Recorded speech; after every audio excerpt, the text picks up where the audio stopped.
Welcome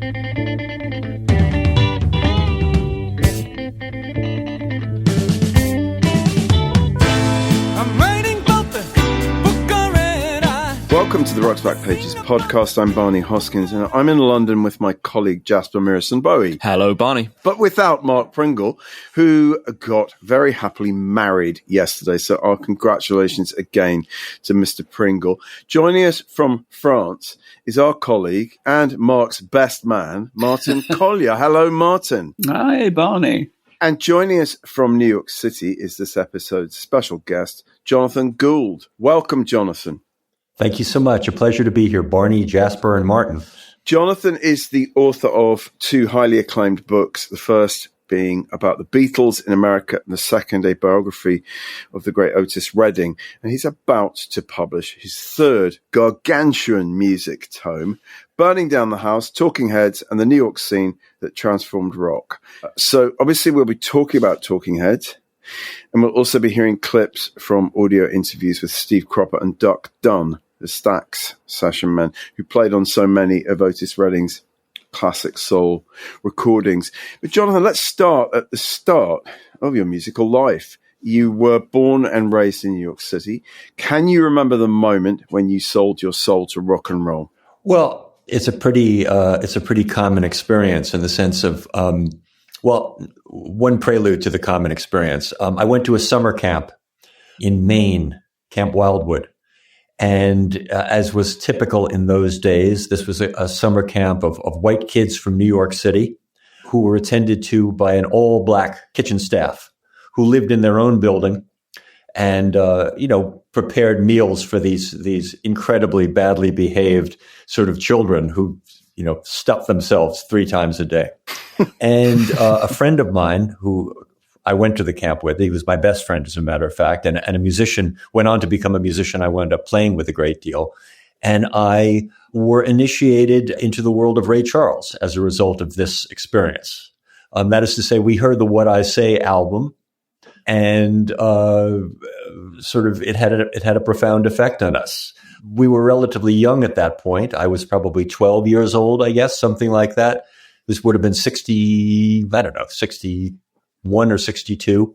But then the bookend to that experience, along with millions upon millions of other people, I think maybe 75 million other people, was seeing the Beatles on the Ed Sullivan Show in February 1964, or rather the lead up to that, beginning at the end of December in 1963, when I Want to Hold Your Hand first came on the radio in the U.S. And so that was, that was the revelation. And of course, it was a revelation for an entire generation of young people and future musicians, as far as that went. So that's where it began. But I didn't really act on that in any way until my junior year of high school, when I decided that I wanted to play the drums. So a partner of my father's, my father was a well-known lawyer in New York City, had a son who had a previous dalliance with the drums, and was more than willing to get them out of his house into my house. Right. So I became the possessor of a blue sparkle Ludwig drum set with an enormous bass drum, a 24-inch bass drum, wow. Very unfashionable at that time. And that was my beginning. And we lived in an apartment building in New York City on the Upper East Side. So you were very popular with the neighbors. Well, the good news was there was a sub-basement in this building. Oh, it gets better. Literally where this huge boiler, hot water boiler, which was the size of it looked like an industrial tank, which is what it was. So that was my practice room. And one of the very good things about it, particularly in the summer, was I became accustomed to practicing, at a temperature of about 110 degrees. So I was never overwhelmed by heat while playing the drums after that. That's how I got my burning up the house. Yeah. And, my models in the beginning were obviously Ringo, obviously, all of the British Invasion bands. But I did pick up pretty early on their roots in Motown and Chicago blues and things like that. So I began listening to things like, Muddy Waters, and in the years shortly to come, Stax and that sort of thing. I was attuned to that whole dimension of it from the beginning, I guess. Mm-mm. If Rocks Back Pages had $1 for every American podcast guest who's watched the Ed Sullivan Show, we'd be able to retire, I think. We'd be very wealthy. But you didn't, in that moment in 1964, think, one day I'm going to write a book called Can't Buy Me Love, The Beatles, Britain and America.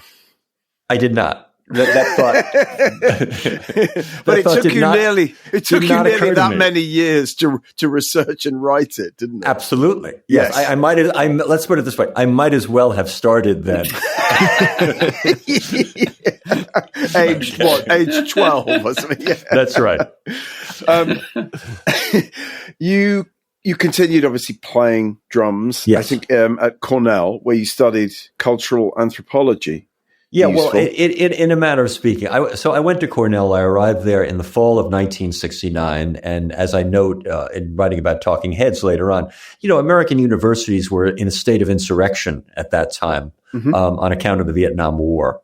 The combination of the counterculture and the Vietnam War. I did, just to touch my cultural bases, I spent the summer of 1969 in London, as a matter of fact. Oh, okay. I saw the Stones play in Hyde Park. Oh, I then returned to New York. I hung out at the Speakeasy Club as best I could. Right. I then returned to New York in August, reconnected with a bunch of friends who said that there was this big festival happening in upstate New York. So indeed, I attended the Woodstock Festival. There's a story that goes with that involving helicopters that I'm not going to go into now because it's much too long. But sometime I'd be happy to share it with you privately. And then a month later, arrived at Cornell University. And the combination of spending that summer in London, buying a lot of clothes while there, I might add, had sort of turned me into a bit of a rock and roll figure even before I was much of a rock and roll figure, is the way I would describe it. So, but it caused me to attract every other musician in my freshman class at Cornell who just assumed that I must have something to do with playing music. Anyway, yes, I wound up forming a band there with a very gifted singer-guitarist who was not from Cornell, named Clint Swank, a band called Death and Taxes, which is a name that I've always enjoyed a great deal. And we became, one of the big bands at Cornell over the next couple of years, sufficiently so that I didn't really spend a lot of time studying, I guess is the way I would describe it. Many years later, so the long and the short of it was I dropped out of Cornell after my junior year to play music. I was playing in bands. I was making what passed for a living at that time, which meant that, if one played 6 gigs a month, you were making $300 a month, which was more than enough to live on at the time. Mm-hmm. And like that. And I wound up returning to Cornell 10 years later to finish my senior year, or to complete it. And that was a revelatory experience in its way. But before we get to anything like that, probably the most important thing that happened to me musically was after playing in bands in Ithaca for a year or so after I dropped out of school, I had a bit of an epiphany. I came home from a gig one night and I put on a record by Tony Williams' Lifetime, Tony the great jazz drummer. And sitting there listening to it on headphones, after about 5 minutes, I realized that I didn't have the vaguest idea what he was doing as a drummer. I mean, it was all so beyond me. I couldn't even describe it in a certain way.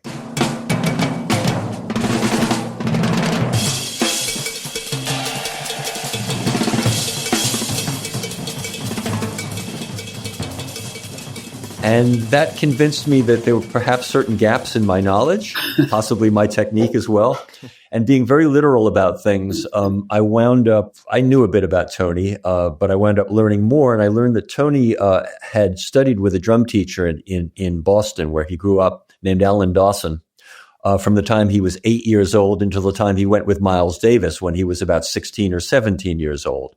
Wow. And as I say, being very literal minded, I knew that Alan had once taught at the Berklee School of Music, but had left there. I got in touch with him. I asked him if I moved to Boston, if I could study with him. He rather amusingly said, well, perhaps we could start by me sending him a tape to give some suggestion of who I was and what I might be doing. Anyway, I did do that. I wound up moving to Boston and studying with Alan on and off for the next 4 years, which was an introduction into a whole world of, Alan was one of the great lesser known jazz players of his generation and one of the great drum teachers of his generation, both of those things. And he was connected to a whole world of jazz that while I didn't go on to become a jazz musician, I did acquire what I would describe as a jazz technique on the instrument. That is to say, I truly learned how to play the drums. And that gave me a certain versatility, and I was able to move into doing what passed mainly for studio work in those days, which was whatever people might have thought was not so much playing on albums, which doing endless demo sessions at all of the 8 and 16 track and eventually 24 track studios that people were putting together in places like Boston and New York and everywhere else in that way. And in the meantime, though, I was also trying to playing in bands and working with other musicians, trying to, as I thought of it at the time, put together a great rock and roll band. What I learned is that's a very difficult thing. Other people have learned it too. People like Eric Clapton learned it. That's a very difficult thing to do in your mid to late 20s. Forming a great rock and roll band is something that is people tend to do in their teens and early 20s. And it's a fascinating question for me about why that's the case. It's not true in jazz. People have formed all sorts of remarkable alliances later in their careers, if late 20s can be described as later in anything.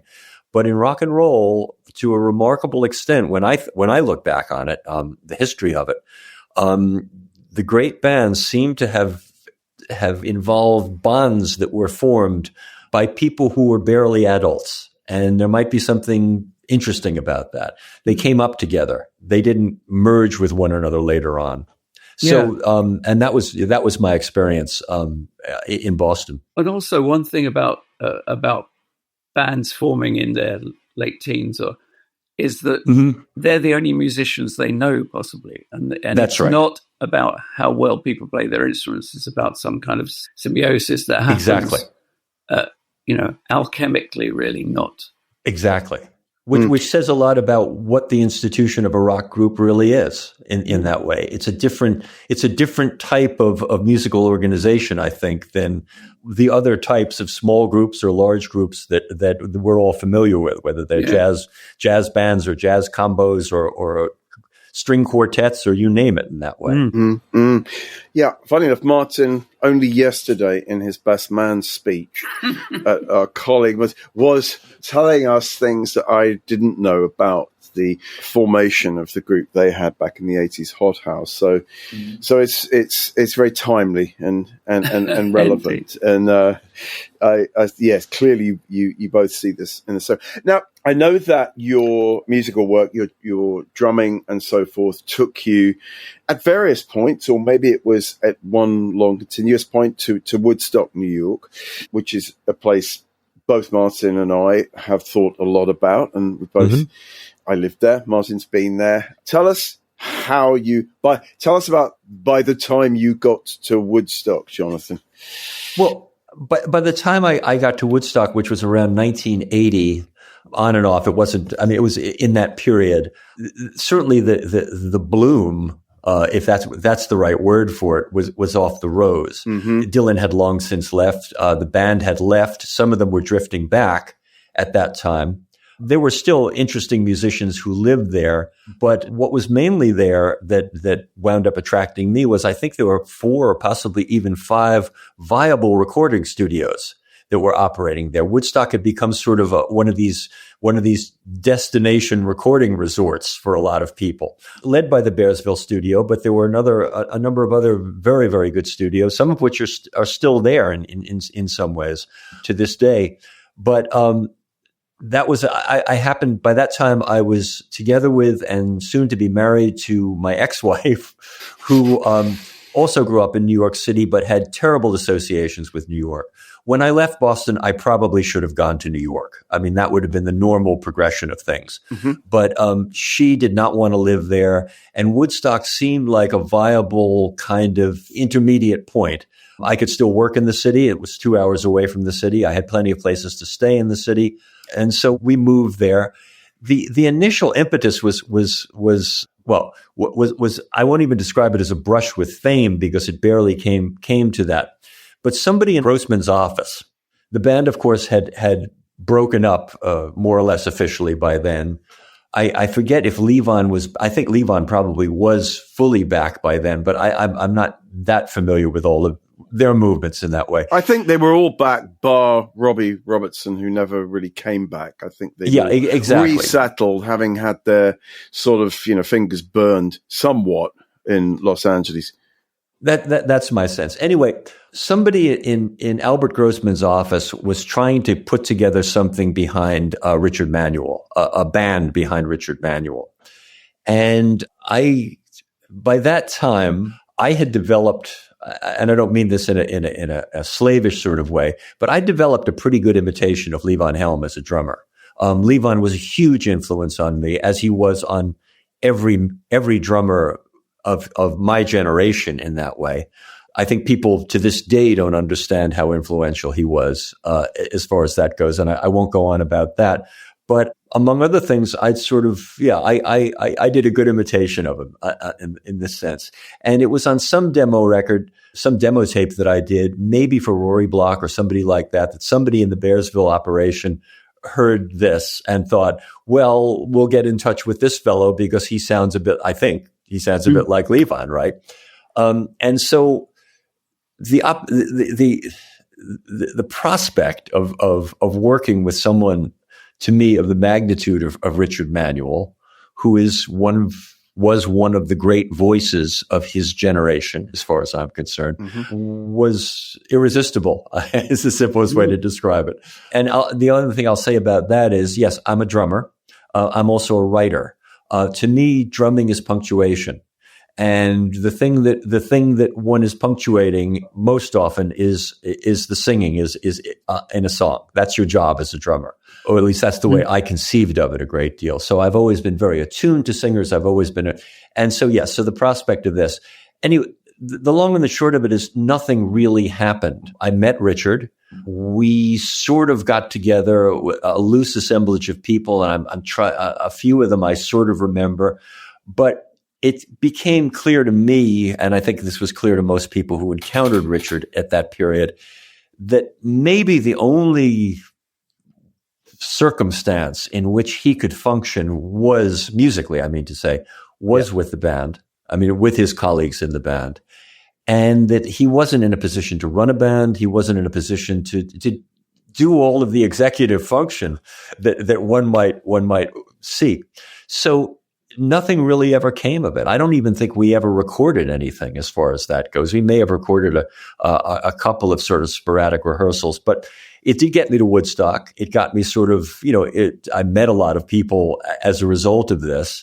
It was a sort of interesting calling card. One could say, oh, what are you doing here? Oh, I'm here because of this. It was like, well, good for that in this way. But that's essentially, that's really what initially drew me there. But as I say, I knew a lot of people in New York. I knew a lot of people who were working in there, and that's how I kind of fell into that scene. But were you writing at this point? No, I was not. Although, I was blessed with a very good, I had a very good education. I went to a private school in New York City. I had an English teacher there named Henry Adams, oddly enough, who was this eccentric, remarkable sort of taskmaster of an English teacher who taught us grammar in a way that I don't think people are taught grammar anymore, who introduced us to Strunk and White, who, all of the sort of testaments of a certain type of prose writing, he prepared us for. And I came away from that experience. When it was at Cornell, I submitted, there was a freshman writing class, and I submitted an essay in that class. And the teacher afterwards asked me if he could speak with me. And he said, "Where did you go to high school?" And I said, "Oh, I went to collegiate school in New York." And he said to me, Oh, were you Henry Adams' student? So the idea that this high school teacher was known in, so to speak, the Ivy League. Yeah, right? yeah. Wow. And it gave me, I say all of this because it gave me this arrogant belief that if I wanted to write, I could write. There's no other way to describe it. And that arrogance, by the way, and I tell people this all the time, is really sort of what separates, after all, we all speak, we all write, we all do some version of that in our lives, most of us anyway. It's the arrogance that separates the people who call themselves writers from the rest of us, right? We just, for some reason, believe that we can do it, and that gets us over the initial hump of doing it, in that sense. At least that's been my experience. Thank God for arrogance, right? I just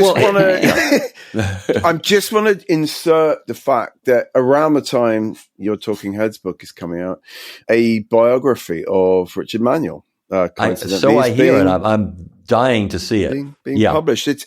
I've read a good chunk of it. It's very, very. I mean, it's a lot of kind of information and research on the part of Stephen T. Lewis, who has tracked down every guy who played with Richard in, Stratford, Ontario, etc. It's called Richard Manuel: His Life and Music from the Hawks to Bob Dylan and the Band, which is, it was not the most imaginative subtitle. And I don't know yet how deeply Mr. Lewis goes into, the sort of decline and tragic self-destruction ultimately of Richard, who I think Martin and I would both agree definitely is one of the greatest singers ever. Yes. And also, I mean, and you mentioned Ray Charles at the very beginning of this episode, Jonathan. I mean, I was, from the moment I heard Tears of Rage, of course, Martin, I don't know whether you concur with this, but I heard Ray Charles. Yeah. So did Richard. So did Richard, for sure. But what I feel about that, and I've probably read about half the Manuel book, is that I do know now every time that he sang "You Don't Know Me" in graphic detail. And so the beginning of the book is a slightly plodding. I think yes, it is thorough. It is really thorough. But it there aren't enough editors today. They've been laid off by Elon Musk. Yeah. They've been laid off by Elon Musk. Yeah. It's true. But I'm enjoying it. I'm enjoying getting some of that information about Richard, because he was always the slightly ghostly figure in the band's story. Totally. Of course. Yeah. I mean, that was part of what was amazing about his voice was, and that was maybe the difference between him and Ray. There was nothing ghostly about Ray. Ray was as present as a human being could possibly be, right? On record. But Richard there was this ethereal sort of dimension to his singing that was there, whether he was using it or not. It was just part of his sensibility, his aura as a singer, I think. Yeah.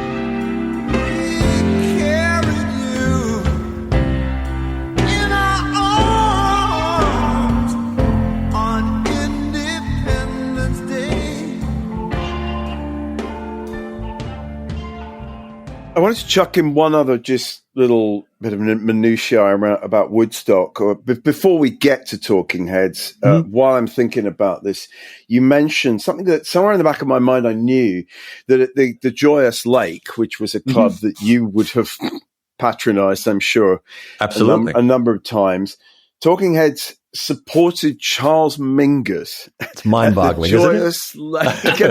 I remember in my research on my book Small Town Talk coming across this, and it's just, someone had listed lots of gigs that had taken place at Joyous, which was an amazing little place, right? Absolutely. And that just, I thought, wow, that's Mingus obviously lived in the area at that point. He did. But it's still an interesting pairing, Talking Heads and Charles Mingus. It's a mind-boggling pairing, and it begs the question of where they put them, right? I mean, anybody who knew the Joyous Lake, the club was not much bigger than the room that any of us are sitting in right now, right? There was this tiny little stage, with the audience right up against it as far as this goes. This is even before it was renovated. I mean, this is the original version of the place.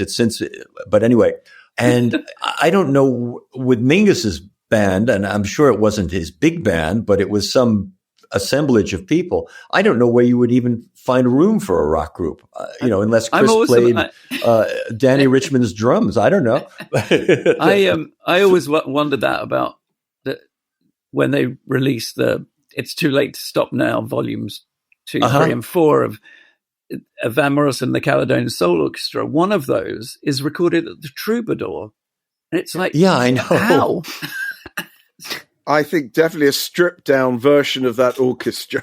That we can safely say. Yes. Yeah. Maybe slightly less Caledonian. I don't know. Yes. But yeah. Caledonian Soul Septet. Yes, something like that. But how great those recordings are. Yes, one of my amazing. Favorite live. They're the astonishing. Original double album, one of my, and of course Van. Van, of course, a great musical brother and drinking partner of Richard Manuel, as evidenced on 4% Pantomime. I was thinking about, well, I think about them as of a piece. This relates a little bit to the Otis book. One of the things that I felt that I learned in writing about Otis Redding is this thing that we've all sort of taken for granted. We've all been able to take for granted in the wake of Ray Charles, which is the gospel tradition in African American music. But, for me, one of the fascinations about learning something about that as opposed to just listening to it was this understanding that gospel music changed dramatically after Thomas Dorsey, that what we think of as gospel music was a function of music that became popular in black churches in the 30s and 40s in that way, and had involved a synthesis of spirituals and so on and so forth with the rhythms of jazz and swing particularly. And what that meant was that there was this generation of African American singers who came up in the church.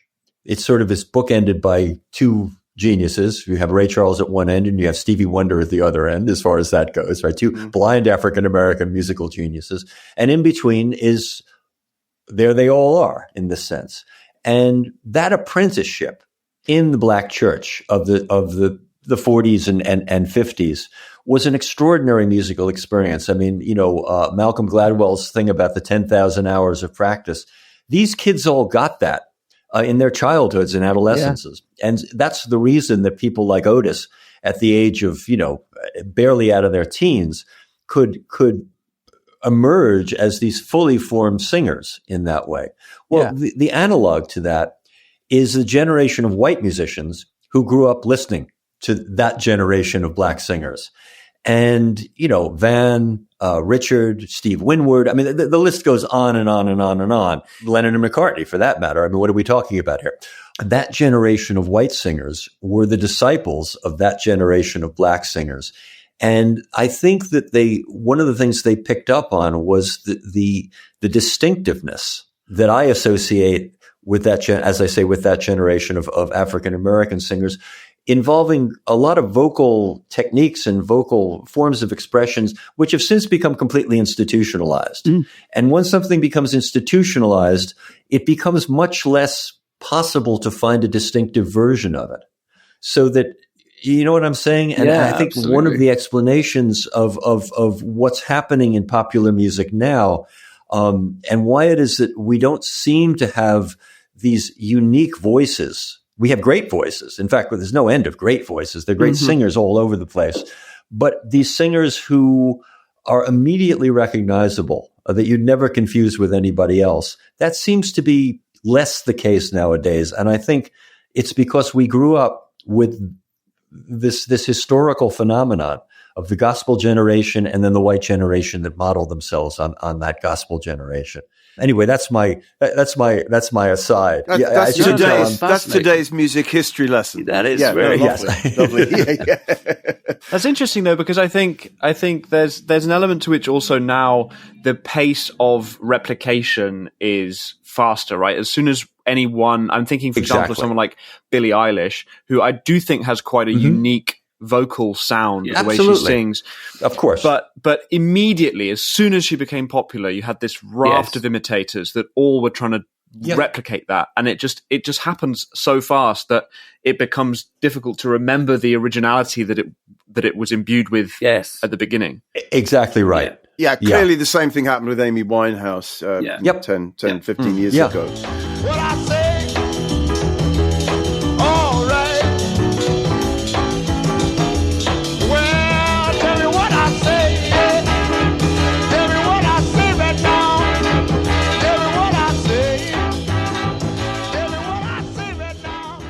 Jonathan, Martin asked you earlier about whether you were writing earlier than significantly earlier than Can't Buy Me Love came out. I hope you won't mind us leapfrogging the Beatles at this point. Absolutely. Just in the interest of time, I will mention that it was John Savage, the great John Savage, who hipped me to that book. And as many others have said, Jonathan, Savage said, this is one of the best, but there's 500 Beatles books out there. This one you need to read. This really is one of the best. And others have said it's the best Beatles book ever written. Well, actually, in his acknowledgements, Ian Leslie, who wrote John and Paul, A Love Story recently, says that your book is the best one-volume book on the Beatles and existence. I don't know. Have you read that yet, Jonathan? I haven't read it yet. I have it here. I've between the finishing up the manuscript, getting it submitted, and my current frenzy of self-promotion. You seem like a very frenzied guy. I mean, as you can tell, this is all I do. But it feels like that to me. Right. One of the things I'm really looking forward to is actually being able to sit down and read something that I didn't write, I guess is the best way to describe it. And so, yes, I have it here. It's sitting right over there. And as I'm looking forward to it because people have said very, very good things. I mean, he's a real writer in that sense. And I use that term advisedly. And who also, in the same way that we didn't get to it, but there is a sort of cultural anthropological dimension to my background in that way. He has his own version of coming at a subject like this from a different direction. Yeah. And I'm really interested in seeing how he does it. Yeah. This is for listeners, it's John and Paul, A Love Story. I don't know if it has the same title in America. I think so, yes. Yeah. I mean, in America's increasingly homophobic climate, who knows? The publisher might have to change the title. We're almost there. Sorry, that's not even funny. We're almost there. Let's just jump to Otis Redding, of whom, of course, we're all massive fans. And in this connection, I want to let you know that the great British actor Bill Nighy, if you know who I mean, sure. Jonathan, you'll have seen him in things on television. I was introduced to him at some private view of an exhibition, and he was holding Otis Redding, An Unfinished Life. And it had only just come out, and it was the first I knew of it. Oh, my God. And yeah. And I said, "Oh, you're an Otis fan?" He said, "Yes." And this is a great book. I'm really loving it. So there we go. Wow. Here's some other things you can put on your dust jackets. Bill Nighy, read this.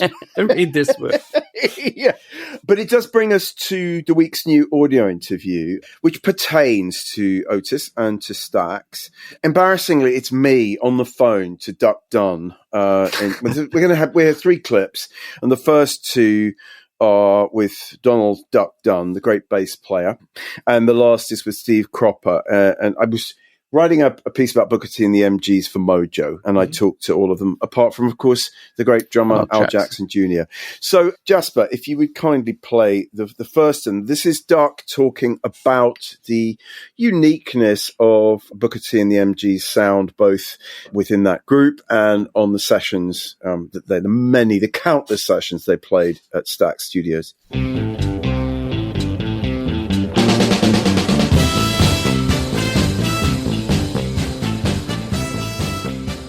Hear Booker T and the MGs, you can pick one instrument, the guitar, if you want to listen to guitar, or the drums, or the bass, or the organ, and it's just there's separation there. That's right, and it's not cluttered. Every part, it was just like it's written, you know. Yes, it was all done off the top of the head, but sure, it's really separation there. Yes, it was just a lucky marriage of us 4, I think. Yes, yes. And there again, one other thing.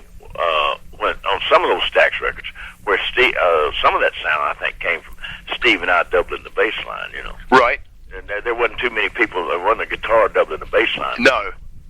So, no, that's definitely one of the secrets. Yeah, I think that's part of it too. Yeah. I can't turn you loose. If I do, I'm gonna lose. I can't never turn you. That sound, of course, is sort of indelibly stamped on our minds.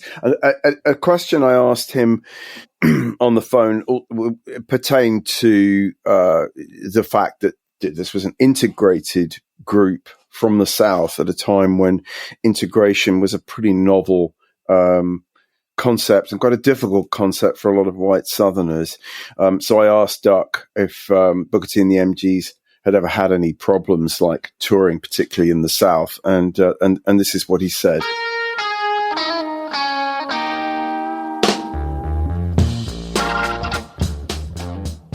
In the studio, it never bothered any of the musicians. Musicians never even think about that, I don't think. But sometimes we would go out and tour a little bit in the South, and we weren't stupid. We would be careful, Yes. Steve and I would ride in the back or in the front of it, but we tried not to cause any controversy. Yes. Deep down, we all knew what we had to do, and we never talked about it that much, except sometimes we got confronted with it. Al and I got confronted on an airplane once by a bunch of morticians they had been to a convention. They were all drunk, and he asked me what I was doing sitting beside the old N-word, Yes. And I got a little upset, and so things like that. But Yes. Well, but when we were the only time we ever discussed it is when we got confronted with it.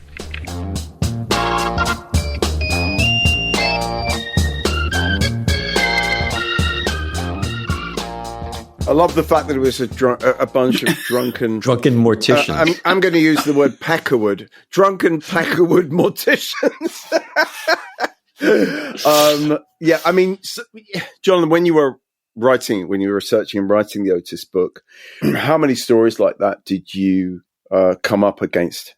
Well, constantly, but the interesting thing about it, and just as a sort of footnote, this is something that I think about and talk about a great deal. My partner Lisa, who's Lisa Corinne Davis is her name. She's a well-known painter in New York and a professor of art at Hunter College, if I could put that plug in. You can. Lisa's African American. And so we've been together about 20 years. And when I was writing about Otis and immersing myself in this period, one of the things we would sometimes talk about, I think Steve Cropper has used this term, or Steve, or maybe people at Stax would occasionally use this term. They would say, well, we never saw race, right? And it's an interesting thing because I would never say that about my relationship with Lisa. It's not. I'm aware of the fact that my partner is an African American woman. I'm never not aware of it in that sense. The question, of course, is what you do with that knowledge, what you do with that awareness. Because if you're a white person, certainly, or a black person in the United States, you grow up, you do see race. You're trained to see race from the moment that you open your eyes, essentially. So I think that one of the things that's important to understand about Stax is that it wasn't a question of some kind of blindness that they had. It was some kind of openness, some kind of willingness that they had to override this conditioning that every person in America, and this is largely true in Britain, I think, also, grows up with in one way or another. And so that's always sort of interested me. But the other part of it that's significant is that whatever the white people were doing in a Southern situation, or not, I won't even confine it to the South. Of course, Al Jackson and Booker T were completely attuned to whatever was going on in any social situation, because to survive as a black person in the South or in large parts of the North in the United States in that period, you could not let down your guard. You could not, you had to pay a type of attention to the nuances of social interaction and in any situation that you were moving into that was just second nature to you in that way. So I have a feeling that Al and Booker T, and it's interesting because they're probably the oldest and youngest people in the band, if I'm not mistaken. Yeah. Were in some ways running interference for the whole situation because it was just their that's how they had survived up until that necessary. point. That was an essential survival skill in that period. But again, I resist the idea that people didn't see race. It's more impressive than that. It's what it is they saw race and put it in its place, put it in a context, where it belongs, which is this incidental aspect of human interaction. Mm-hmm. Yeah. I mean, suffice to say, Booker T and the MGs were just an extraordinary band, as great as any band ever was, I think, and I kind of listened again to things like Hip Hug Her. And obviously Green Onions is incredible. And of course, Duck didn't play on that. Louis Steinberg was the bass player on that. Duck only joined the other three in 1965. But Duck is obviously the guy that everybody remembers. And Duck's ended up playing with everybody before he died. They all ended up playing behind Neil Young, and he talks a bit about that. Let's hear the last clip, which is from a different time when I spoke to Cropper, and it's about sitting on the dock of the bay. So let's hear that, Jasper.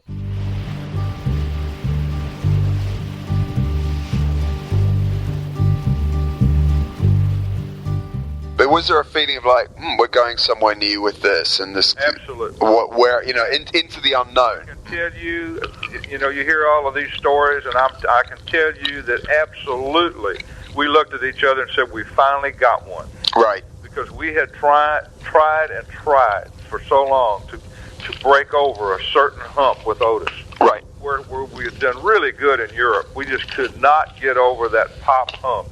Right. In the States. Yes. The disc jockeys just would not play his records. Right. On the big pop station. Yeah.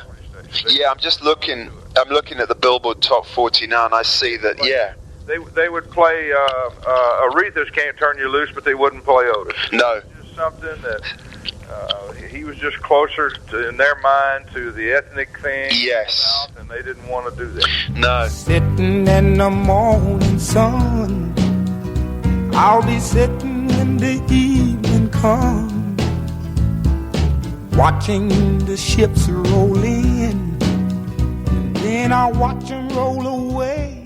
Interesting phrase, the ethnic thing. The ethnic thing, yes. In the light of what you put so beautifully before we played that clip, Jonathan. So Dock of the Bay, I mean, there's so much just incredible agonizing pathos attached to that beautiful record, which could have opened up potentially a whole different kind of career for Otis. It was like a pop record. How do you look back on that now? And what do you think when you hear Steve talking now?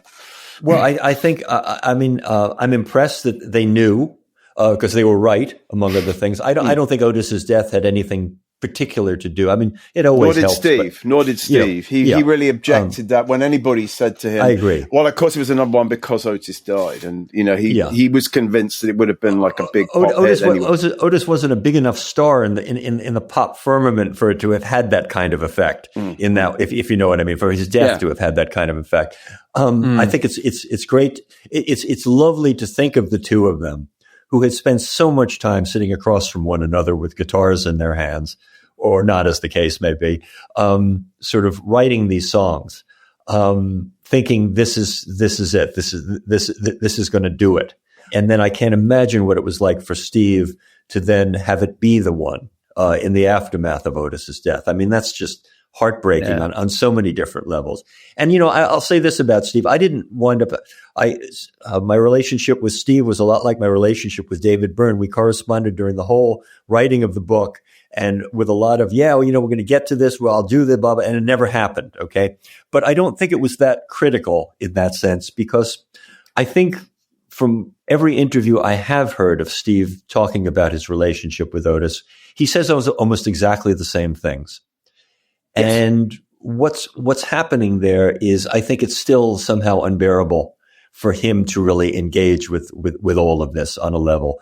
And that's something that as a biographer, sometimes with sources, you just have to respect that a person really can, and what you have to respect is it makes you understand how real the relationship was, how powerful the relationship was. And you can't expect your sources to be eloquent about things that are too painful for them to speak about in that way. It's great when they are, but you can't have that expectation. The thing about that I love about that song that Zelma, Otis's wife, told me, there was this period when over that summer when Otis had to have a throat operation, he wasn't able to sing, and what that meant for someone like Otis was that for the first time in probably his adult life, he was actually kind of at rest because he couldn't do anything, right? So he was at home. Zelma said it drove her crazy. I mean, she was used to having him there for a week here, a week there. All of a sudden, he's there for 6 months. She said, or 6 weeks rather. I was going out of my mind, because not to mention having to, but anyway. But one of the things that she mentioned, and that of course was the summer that Sgt. Pepper came out. It was the summer of 1967, and Phil Walden spoke about this also. Otis was completely blown away by Sgt. Pepper. Yes, right. And he would, as he had been by Bob Dylan, of course. Absolutely, as he had been by Bob Dylan, which is, again, a very interesting aspect of his musical sensibility and dimension and imagination in that way, right? And Zelma remembered him bringing the record home and telling her, you got to listen to this thing, right? To his wife of all people, right? Who he did not usually depend on for musical advice in this way. But one of the things about Dock of the Bay that I urge people to do is just listen to A Day in the Life and then listen to Dock of the Bay. Right. Because the and again, it's not that he based it on it, but the mood, the sensibility of that opening guitar, that's just that simple strum. You can see Otis, and this is what makes it all the more heartbreaking, because you can see his ability to absorb ideas from any good idea from wherever he could find it. And that's usually the key to, great careers as recording artists, right? And the fact that he had reached that point, because remember, he was still a kid, he was 26 years old, right? The fact that he had reached that point where he was capable of, yes, maybe hearing a song like A Day in the Life, drawing inspiration from it, coming up with his own version that had little to do with the actual topic in that way, means to me, and of course, a lot of the songs on, that were released after his death from those last sessions at Stax, Hard to Handle and things like that, they all, we just can't know what he would have done, but we can know it would have been extraordinary in that way. This was not going to be a one-off hit, a one-off top 10 hit for him. This was going to be the start of something new in that way. And again, that's the tragedy of it. And what can one say, except to respect it. I read the news today, oh boy, about a lucky man who made the grade. Yeah, I'm sitting on the dock of the bay, watching the tide roll away. Martin, I know you've read An Unfinished Life. Yes. Jonathan's biography of Otis. Extraordinary biography. Yeah. Did it change your appreciation of Otis? Yes, I think it did. I mean, I think I had, through your book, in fact, and Peter Goralnik's Sweet Soul Music, I'd listened to as many other singers as I'd listened to Otis. I think, James Carr, preeminent among them. Mm-hmm. So it was, in reading the book, it was great to go back and kind of actually have a proper chronological listen to Otis in a way that I'd not before. I'd obviously seen Monterey Pop. I thought I knew a lot of the songs, and I didn't really. And so that was really fascinating, and it's an extraordinary book. I think it's a really interesting point that because of his untimely passing, Otis, a bit like Bob Marley, has become a sort of larger than life figure to the point where in some strange way, soul fanatics sort of listen more deeply to a James Carr than they do to Otis's records, because we know them so well. Well, we think we know them. We think we know them. Yeah. Exactly. Yeah. I think it's a really good point. And, he's sort of part of that pantheon of extraordinary artists but what is tragically lost. What's interesting is that no one from that group of singers, or the black singers who were at Stax or on Shelby Singleton, or any of those things, none of them made a record like Dock of the Bay. None of them made a movement. Maybe Arthur Alexander was had a wide range. Yeah, but I think you're right. You're so right that pointed somewhere, and it's tragic that we didn't get to see where that pointed. Really. Yeah. Oh, absolutely. Yeah. You know, the other thing about that's an example of that's an important dimension of Otis, and it gets into a lot of the controversy around Stax. But I was able to speak with Jerry Wexler. Jerry Wexler was the first person I spoke with when I began researching the Otis book.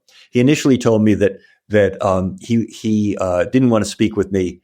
I sent him a long letter, right? And he initially said on the phone that he didn't want to speak with me because he thought that in my letter, my prospectus, as he called it, typical Wexler. I'm on the verge of going into my imitation of him. I'm going to spare you that. We had one of those. We had an imitation of Wexler just the other day. Who was that? But it did start with me saying, Mr. Wexler, and him saying, "Call me Jerry." Like this. So anyway, but he said that in my prospectus, he felt that I had slighted Atlantic Records. Ooh. And I said, really? I said, well, blah, blah, blah, blah, blah. And what he meant was, and this, of course, was one of his themes, was that he felt that I had focused too much in my prospectus on Stax and not on the role of Atlantic in everything. And in the end, I would have to say that I wound up agreeing with him to some extent about that. But anyway, I wound up speaking. So he couldn't speak with me. He spoke with me for half an hour on the phone. He said there were two reasons that why he couldn't speak with me. The first was that I had slighted Atlantic Records, and after we exhausted that topic and many other things for half an hour, right? I said, so, Jerry, you said there were two reasons you couldn't speak with me. What's the other reason? And he said, the other reason, he said, is because I'm too fucking old, like that. and I said, really? I said, because, I have to say, we've been talking now for half an hour and you really sound as if, he says, no, he says, you don't understand. He says, I'm sitting here in this room. There's a nurse in here. Right. So me being a smart ass New Yorker said, well, that's not the worst thing in the world. And he said, don't make jokes. Anyway, this ended with me saying, so let me ask you this. Is there a chance that maybe we could continue this? And he said, yeah, I think we could talk some more like that. So I said, how about this? How about if I give you a call in about a week? Right. And he said, yeah, that would be okay. I tell you that in that week, he passed away. I knew you were going to say that. I could sense that was coming. So it was it was so poignant in that sense to sort of be exposed to that. But I think that his perspective on what might have happened with Otis and the idea, I think Jerry, while was an enormous exaggerator in his way, I'm sure that he did not make up the story about Otis calling him up and saying in reference to what Jerry had done with Aretha that he wanted to make a record with Jerry, right? And, Jerry supposedly said, well, I think, Jim Stewart's going to have something to say about that. Yeah. And Otis's famous phrase was, I'll deal with Jim. Right. So when we talk about where Otis saw himself going, because there too, the idea that Otis heard that arrangement that they did on Respect, Aretha's arrangement, and the idea that this is what turned it into a number one song on the pop charts, there too, the ambition, the imagination, the sense of what's next for me. Was also that. And I don't doubt that he would have continued. in terms of recording with Atlantic. The real question would be whether Jim would have allowed Booker T and the MGs to accompany him. Yeah. Maybe at Atlantic Studios in New York or wherever this was going to take place. Sure. That would have been the issue as far as things, because I know that he was not going to abandon those guys, because you'd have to be out of your mind to do that. Yeah, exactly. Yeah. Let's get to Burning Down the House and Talking Heads. Surely the natural link here is fa fa fa fa. Yes, it is. Okay, well, we'll just insert both those clips. Otis and Talking Heads Psycho Killer.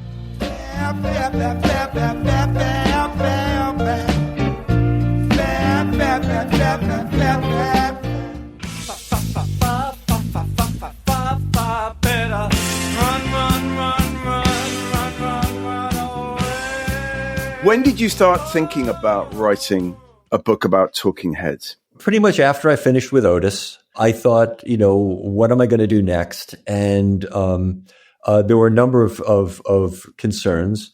One, as I mentioned before, is that somebody named Barney Hoskins had unfortunately written a biography of the band. So the obvious thing for me to do... Insufferable person. Insufferable. Multi-page, blah, blah, blah. And so I couldn't do that because that had been done, and it had been done very, very well. That's what that's the sort of thing that I would have wanted to do then. I'm 73 years old. I'm getting up there now. And I thought, it'd be a really great thing to get out of the 60s was what I thought. Because as is the case in your case also, when you immerse yourself, when you do research of this sort, you're kind of living in this period, and that's the way you do it. The really interesting serendipitous connections that you're able to make in your research come from just sifting through large amounts of material and time from another time period. And I thought it's time to get out of the 60s. So, I made it all the way to the late 70s. Well done. And early 80s. A great leap forward in my scale of things. But there were a couple of things. First of all, I did grow up in New York. I thought it would be interesting to write about New York, to write about the city that I know. The other thing is that, and this was important. We talked a little bit about my experience as a professional musician. Talking Heads, they're all the same age as me, almost exactly. And they did the thing that I spent much of my career as a professional musician trying to do, which was put together a great rock band. Okay. So one could have one of two attitudes about that. One could be eternally resentful of that fact, right? That they did what I tried to do and wasn't able to do. Or one could be fascinated by immersing oneself in the story of how they managed to do that, right? But the other dimension that I think I was aware of from the beginning. Early in the Talking Heads book, I make the statement that the history of popular music in Britain and America has never not been about race. And I do believe that. It has been the ground theme going back to the early 1800s as far as this goes. And David Byrne, when he emerged on the scene, was certainly a potential candidate for maybe the whitest man that we have ever seen in popular music, right? I mean, there are others who are, definitely qualify, but David was in the running. He'd certainly be in the top 10 as far as this goes. And kind of almost intentionally so, right? And that's the thing. Because they made a big deal about, because they were just tired of white singers trying to sound black, right? Exactly. So David Byrne was the whitest man in popular show business, and yet this was a band whose rhythm section, and David too. When we talk about the rhythm section, David's rhythm guitar playing from the very beginning was one of the most distinctive aspects of this group in that way. They were all, in one way or another, imbued with a kind of grounding in R&B, and particularly in, I think we could say, in Stax. When we're talking about Booker T and the MGs, one of the interesting aspects of good bands, of good players, is humility. It's not often thought of. Before I was talking about how you need arrogance to write. Play music well, you need a sense of humility. You need a sense of where you do fit in and where you don't fit in, when to put yourself forward and when to draw back. Which is to say, there are times when you need to draw back That's the humility dimension of the whole thing. And Talking Heads had some element of that. It was very unformed. It was very, but from the beginning. And then David's entire career, in some ways, can be seen as starting as this extraordinarily Caucasian figure, right? And yet, through enormous, or through powers of concentration that, in his case, are really quite unique on many, many different levels, right? Turning himself into absorbing all of the lessons of African American music, turning himself from this frozen character on stage into an enormously distinctive dancer, among other things, by working with people like Tony Basil, who of course was one of the choreographers of breakdancing before it was known as breakdancing, working with people like Twyla Tharp, who was one of the great sort of modern dance choreographers of her generation, developing a style of singing, of movement, all of which is enormously informed by the tradition of African American music. Yeah, and so showmanship the arc of too. that, and showmanship, exactly. The arc of that development is fascinating to me, and it figures heavily in the way that I present them and the way that I present their music. And of course, there are people that move them in different directions along the way. Brian Eno turns them on to Afrobeat, turns them on to Fela Kuti and Sunny Ade. But, one of the great, really interesting things about that is that, we in the West, particularly at that time, we had this tendency to think that the flow of influence went all in one way. And so in my way, I was familiar with Fela Kuti. I was familiar with Sunny Ade. I was familiar with those early Afrobeat sort of pioneers. What didn't occur to me until I really started to immerse myself in them in relation to this was to understand that the principal influence on them was James Brown. Right? When James Brown went to Africa in the early 1970s. Well, yes, right. James Brown basically showed them how to use, how to apply Western instrumentation to the rhythmic principles that were second nature to them as West African musicians in that way.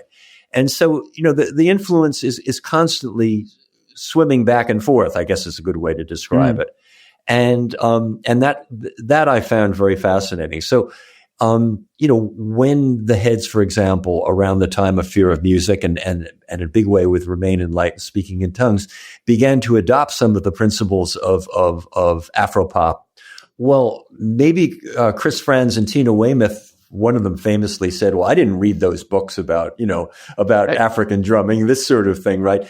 But they already knew it in on some level, not the formal principles of it, but they already, if you grew up living with a backbeat all your life, about offbeat rhythm, about displacing rhythm from downbeats to offbeats. So it's not like you have to go to school to learn that in that way. So that whole dimension of the Heads' career was one of the main things that I wanted to sort of engage with, and that sort of in a funny way was the reason I wrote about Otis was because my beloved editor on my Beatles book said, well, John, there's so much about black music in here in the Beatles book. You have to write something about black music. So that was sort of oriented me there. This was this was a book then that I won't say completed the circle of the two previous books, but was very much in the line of the two previous books, was continuing the thinking, the concept there, So just briefly, Talking Heads, absolutely one of my favorite groups of all time, from the word go, particularly the first album and then the following three. I just think they're kind of unparalleled in terms of the New York scene. Martin, Jasper, just briefly, where do you stand on Talking Heads? I think they're a really interesting band, and I love the sound of their records, just the textures and the movement in it. I think you touched on that in a very pointed way, Jonathan. It's like it has this, I suppose, talking about influence, what's great about Talking Heads is that you can hear all of the different things that are influencing them, but they still sound like Talking Heads. So they're doing very well, I think, something that you praised Otis for earlier, that he was actually able to take influences and repurpose them into something completely new and different. And I think, I was reading about them in preparation for this, and the remark that stuck out to me was someone described them as a properly postmodernist band. And I think that's really fascinating way to look at it, because they do the postmodern thing in music in a way that I think few other bands have achieved. I think that's true. Are you a fan? Go ahead, Martin. Yes, yeah. I loved Talking Heads.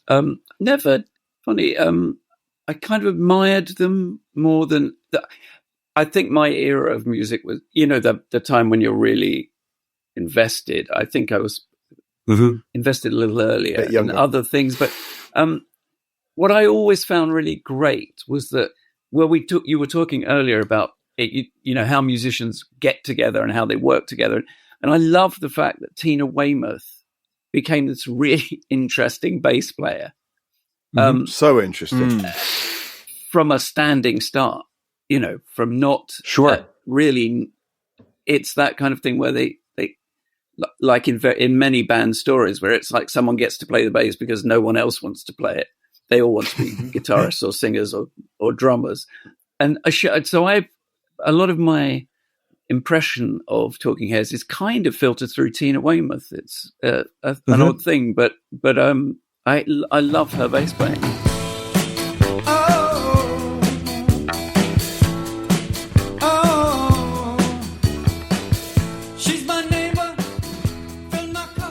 Ironically, of course, a big part of what you go into so well in Burning Down the House, Jonathan, is just the terrible frictions within the group, and particularly how Tina felt so kind of undermined by David, particularly when Buster Cherry Jones came in, and the stories of Tina sort of having to somehow re-audition for Talking Heads. These things they obviously tie in with the whole issue of David's self-diagnosed autism and his, what one would sort of perhaps rather crudely call his kind of insensitivity to the other's feelings. I'm going to just say one thing, because I know like Eno has quite a lot to, he's sort of charged with quite a lot of the sort of divisions, David and Brian going off to sort of do things, and Chris and Tina feeling excluded. But I'm going to say something, which I really feel quite strongly, is just that the music they made with Brian Eno was way better than anything they ever made after that. And I'm going to stick to that. And I'm going to tell you a story. The only time I interviewed them, I found David a very, very difficult interview. He definitely didn't make any kind of eye contact. And it was speaking in tongues. And that's where I switched off from Talking Heads. I thought it was just nothing compared to Remain in Light. And I kind of said that. I remember the interview very well, Barney. And then a couple of days later in Detroit, I saw another Talking Heads show, and I interviewed Chris and Tina, and I said, this is what I told David. I wish Speaking Tongues had been a little bit more Genius of Love and a little bit less Catherine Wheel. And Chris goes, "You said what to David?" And they both kind of laughed very uneasily. There was a real, already the schism there was very apparent. So I just wanted you to speak to those issues, Jonathan. Sure. Such extraordinary music, but so much kind of seething tension under the surface. Well, again, I suspect that I never would have written about David's Asperger's as it came to be known, as we now describe it as high functioning autism is the official designation nowadays. If he himself had not effectively diagnosed himself in the early 2000s about this. That said, I have no doubt about, and I've gotten corroboration from people who know him very intimately about this dimension of his neurology is really the correct term in that sense. And of course, one of the issues about all of this is the way that neurology is often confused with psychology or other dimensions of a person's self-presentation in that way.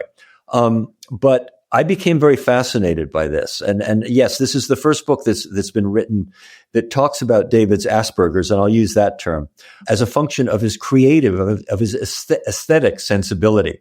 Mm-hmm. Because I think that's the part of it that's important, right?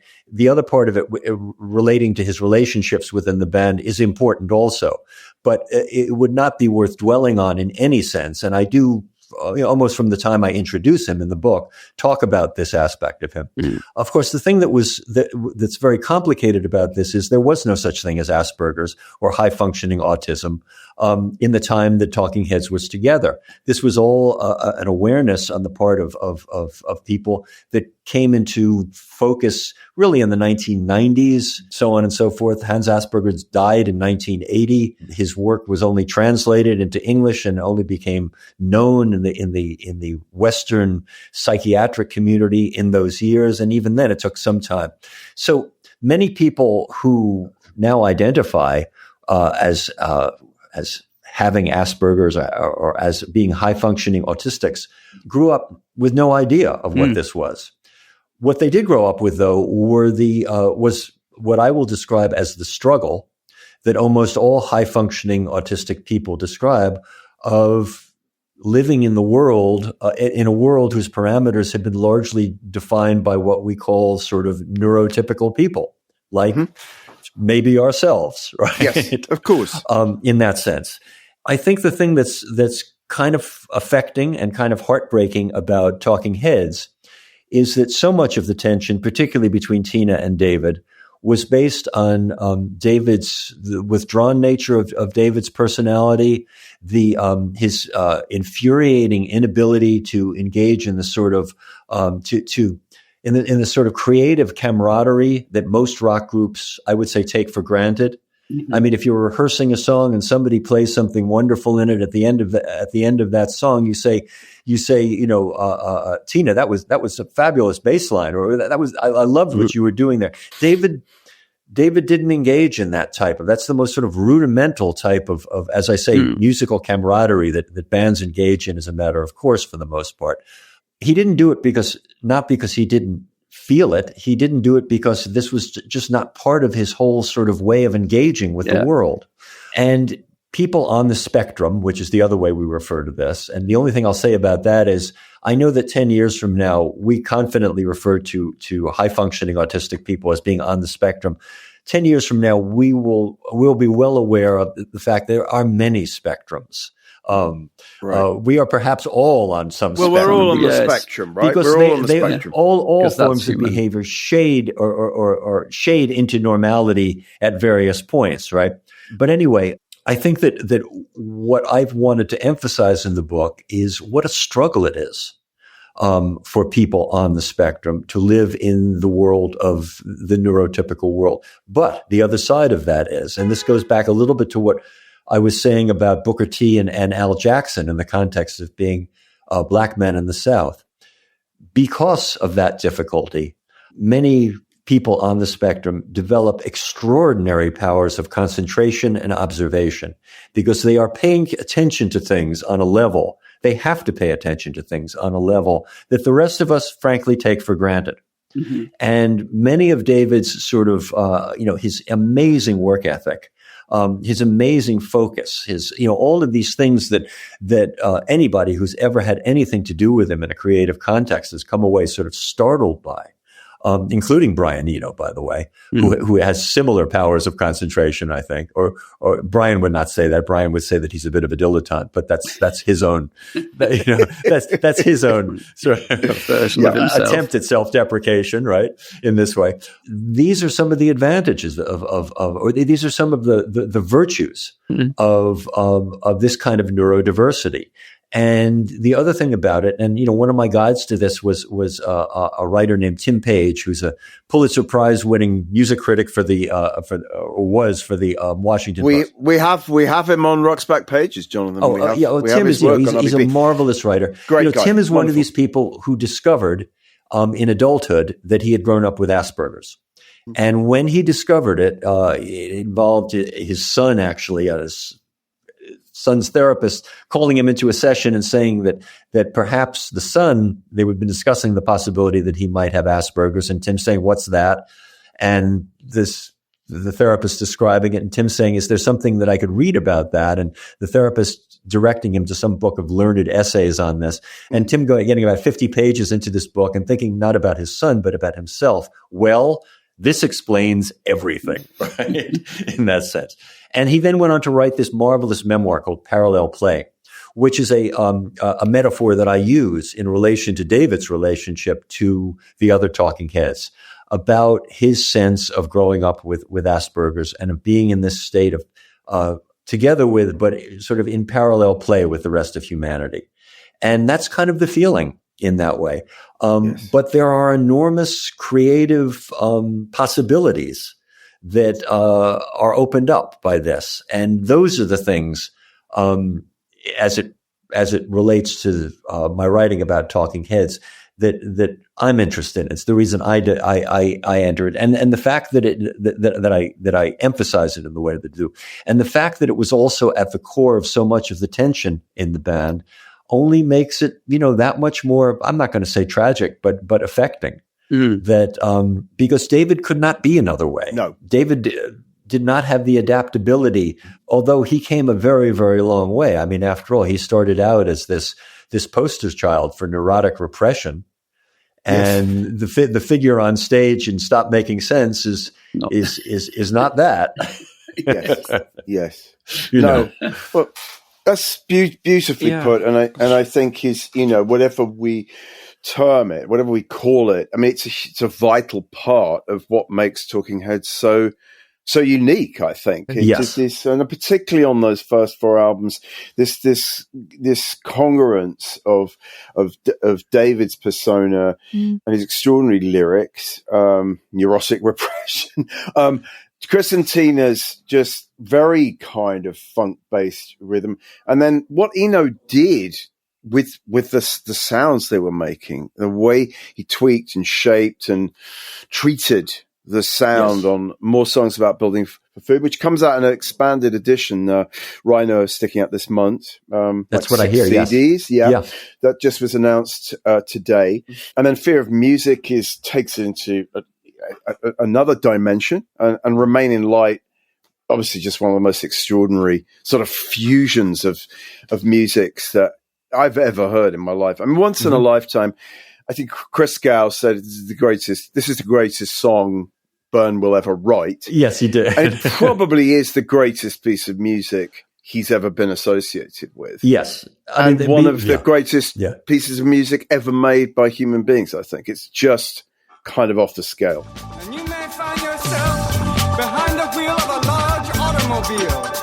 And you may find yourself in a beautiful house with a beautiful wife. And you may ask yourself, well, how did I get here? And I think there's something about that song, about the predicament that it describes, even though, that an entire generation, our generation, as it moved into adulthood, right? Or at least our version of adulthood, whatever we're going to call that, right? Same as it ever was. Same as it ever was. Related to in an extraordinary way, in that sense. Even whether the big house and the beautiful wife and the big car were the road that we took or not, we were all aware that was sort of our idea of what it was to be grown up. And so the as I say, the predicament that's described by that song, it's amazing, the effect. Yes, the effect that it's not the one that people play at weddings, however. No. Weird that Mark didn't choose it. Didn't choose it yesterday, did he? No. Same as it ever was. Same as it ever was. Same as it ever was. Same as it ever was. One thing that I really wanted to ask you in general, Jonathan, is that your books attract a lot of praise for the musical analysis within them. And I wanted to ask what you feel the influence of being a musician is on writing about music. I'm really interested in that. Well, I'm tempted to say a lot because it's my frame of reference in this way. And let me start by saying, there are a lot of music writers who write very, very well who don't write in detail about the music. A lot of music biographers and so on and so forth. And there's a lot of a lot of cliches. The famous one, which I don't think actually comes from Frank Zappa, but writing about music is like dancing about architecture. Here's the thing. I grew up reading things like the New Yorker magazine, right? I grew up reading a certain style of very crafted prose.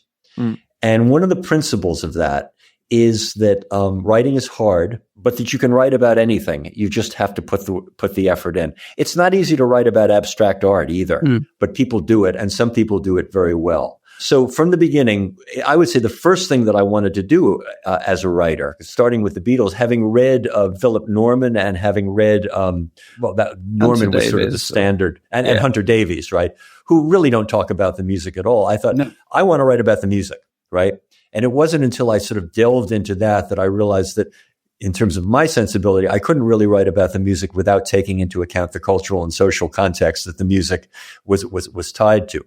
But I started off wanting to write about the music, and I wanted to write a type of very succinct, descriptive prose and pull it off in one way or another. And the only other thing I'll say about that is one dimension of that's always that I'm always aware of is when you're writing about popular songs, you can't go on and on about them. They're 3 minutes long. They're 4 minutes long.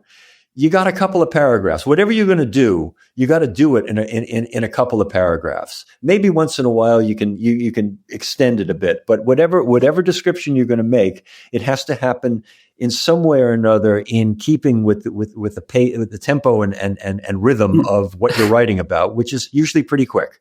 In that way, it shouldn't take longer to read than it does to listen to the song. Exactly right. So that's been one of my guiding principles. And for me, the writing about the music is in some ways is the closest I get to writing poetry. It's not rhymed, it's not poetic, but every word is poured over in that way, and the rhythm of the sentences there, I put a lot of attention into it. But in terms of being a musician, part of it has to do with the fact that as much as possible, I try to get away from adjectival writing about music. What a lot of people do is they try to find the right adjective for this sound. And of course, that's a big part of writing in that way. But for me, because my experience of playing music is pretty pragmatic, I know what's actually, I don't know exactly what's going on in people's heads, but I know the sort of headspace that you're in when you're playing or when you're writing or when you're performing. And I try to sort of like put myself, I try to approach the music by putting myself in that headspace. And it takes a lot of the fluff away from it, or at least I hope it takes a lot of the fluff away from it. It makes it, and as I say, sometimes it's more successful, like the songs themselves. Sometimes it's more successful than at other times. But, nothing is more satisfying to me than when I feel I get it right in that way. And so, that's certainly, and that used to be the hardest thing for me to do, was writing about the music. With this book, it turned out to be the easiest thing. Not that I didn't put vast amounts of time into it, but it was easier to make that happen than it was when I was writing about the Beatles. I was developing a whole way of doing this, I guess. But to me, it's critical. I would hope that somebody comes away from this book with their main knowledge of who these people are through reference of how they present themselves in these songs. Who is David? I will tell you, and Barney can tell you, if you sat down at a table with him, it'd be better now. But if you sat down at a table with him and had a conversation over dinner, this might not be the most fascinating person you've ever met in your life. And I think, all of us who've done any amount of biography involving musicians, as a group, musicians are not, they're okay, but it's not like sitting down with it's not like brilliance sort of pours out of them all the time. The time that happens, when it happens, is when they're performing, is when they're making their work. So that's what I'm focused on. That's who they are to me. We're running out of time, so I do want to just say that Burning Down the House is, one of the great music books I've read. It's so thorough. It goes into such depth about such a fascinating, collection of people and the extraordinary music they made. So, thank you for giving us this, Jonathan. Published mid-June. What is the pub date here and in the UK? And in the US? June 17th is the pub date in the US. Yes. My sense is now in the world of Amazon and all of that sort of thing, there were British and American editions of Can't Buy Me Love. I have a feeling that's sort of going by the wayside a little bit. I think it's more synchronous now, isn't it? Yeah, I think, if books have to be translated, that's a whole other story in terms of foreign rights and this sort of thing. But obviously people, it's readily available. I would hope that it's readily available in independent bookstores too, because my God, people, this is still the backbone of what we do on a commercial level, Well, we always say all good bookstores and Amazon. Yes, they are definitely exclusive concepts to each other. Absolutely. Yes, I'm afraid so. Go out to a bookshop, a real one, and buy Burning Down the House. Buy this book. Well said.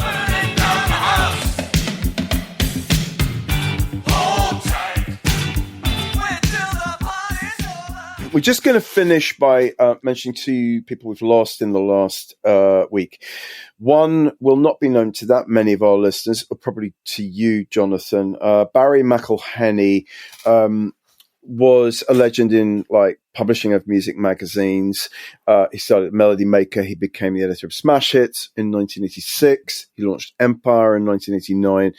And when I knew him a little bit, when I was working at Mojo, he was the managing editor of EMAP Metro, which meant that Mojo, like Q, fell under his sort of aegis. And he was just such a lovely man, clearly extraordinarily bright publisher, but also just one of those just adorable kind of Irish people that you always welcomed when he walked into the office just to see what was going on.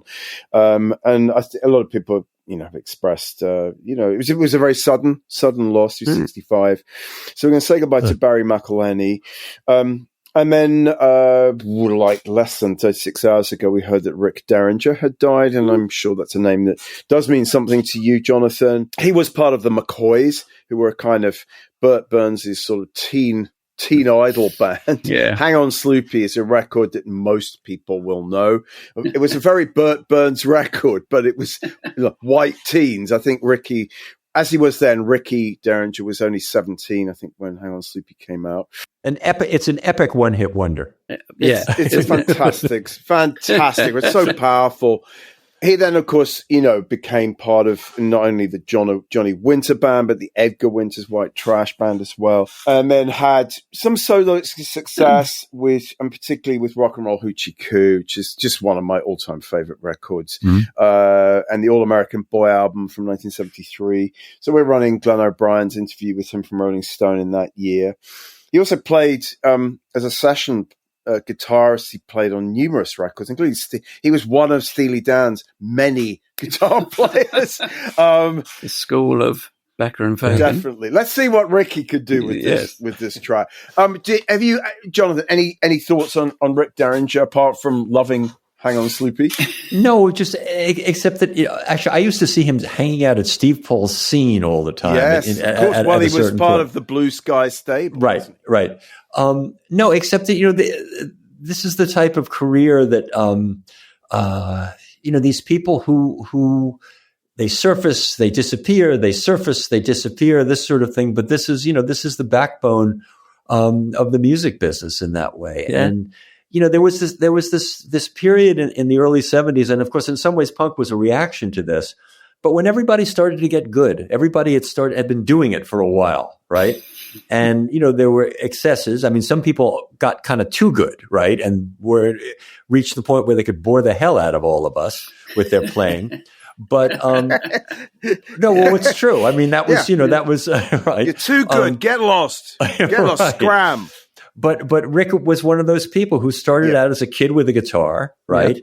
but went on to become like, this very, very solid musician in that way. And the world is filled with people like that. And we mourn them when they pass because they're listen, this whole business of contemporaries passing away is something that, I don't know what to say about it. It's not easy. It's not my favorite part about being 73 years old.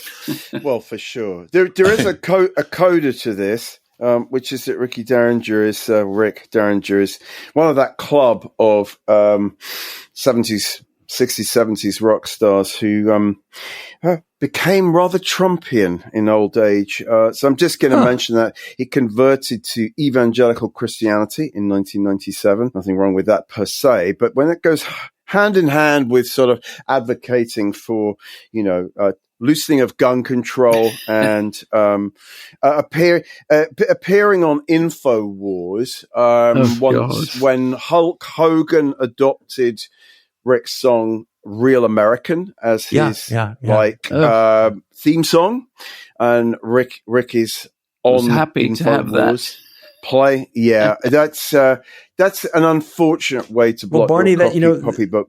That's what drugs will do. I'm sorry to say. Don't do drugs at home, kids, because you will end up admiring Hulk Hogan or something.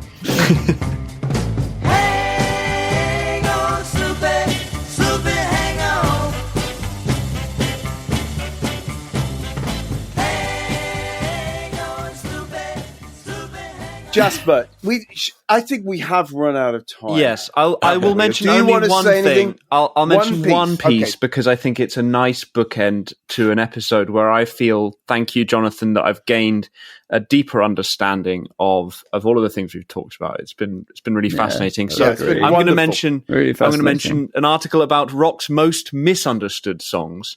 In contrast to that, Ian Winwood is Real American by Rick Derringer one of those? Probably not.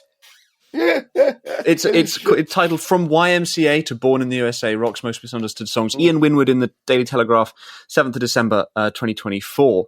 And the section on YMCA I thought was rather amusing. In some rare instances, it's possible even for a songwriter to misunderstand their own material. Just this week, in fact, Victor Willis, the composer of the gay anthem YMCA, has threatened to sue anyone who refers to the Village People hit as, oh, hang on, a gay anthem. Come January 2025, my wife will start suing each and every news organization that falsely refers to YMCA, either in headlines or alluded to in the base of the story, that YMCA is somehow a gay anthem because such notion is based solely on the song's lyrics, alluding to illicit, spelled E-L-I-C-I-T, sick, activity for which it does not, wrote Willis this week, not entirely coherently. His wife, though, she'll be the one doing the suing. You don't get much more conclusive than that, do you? Oh, that's superb. Well, of course, images of the current US president sort of jiggling to YMCA at his rallies. Apparently unaware that YMCA is, sorry, Victor, a gay anthem. One of the more just ludicrous and absurd things about Donald Trump. Do you think he's having his wife doing the suing to affirm his heterosexually? Is that the idea behind that? He quickly married a woman. That's great. I'm so glad you did mention that, Jasper. Yes. Well, thank you. Totally. Well, so that does bring us to the end of episode 203 of the Rock's Back Pages podcast. Our profound thanks to Jonathan Gould for being such a great guest. It's been a great pleasure speaking with you. Has. Look out for Jonathan's Talking Heads opus this month, and do buy his great books about the Beatles and Otis Redding. If you enjoy the Rock's Back Pages podcast, and I mean, who wouldn't? Please follow it on whatever platform you use and give us a review if you can.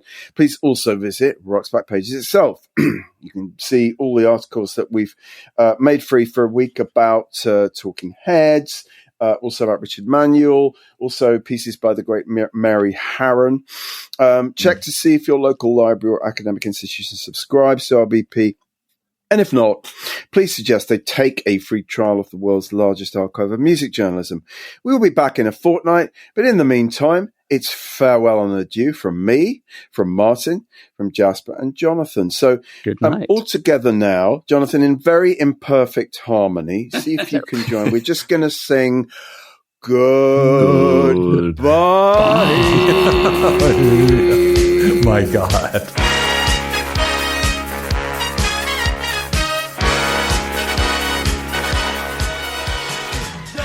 That concludes episode 203 of the Rock's Back Pages podcast. Many thanks to special guest Jonathan Gould. Burning Down the House, Talking Heads and the New York Scene That Transformed Rock is published by HarperCollins and available on June 17th from all good bookshops and also Amazon. Visit Jonathan's website at jonathangouldauthor.com. Both to Barney Hoskins and Martin Collier, and it was co-hosted and produced by Jasper Murris and Bowie. The Rock's Back Pages podcast is part of the Pantheon Podcast Network. You can find thousands of articles, as well as hundreds of full-length audio interviews at rocksbackpages.com.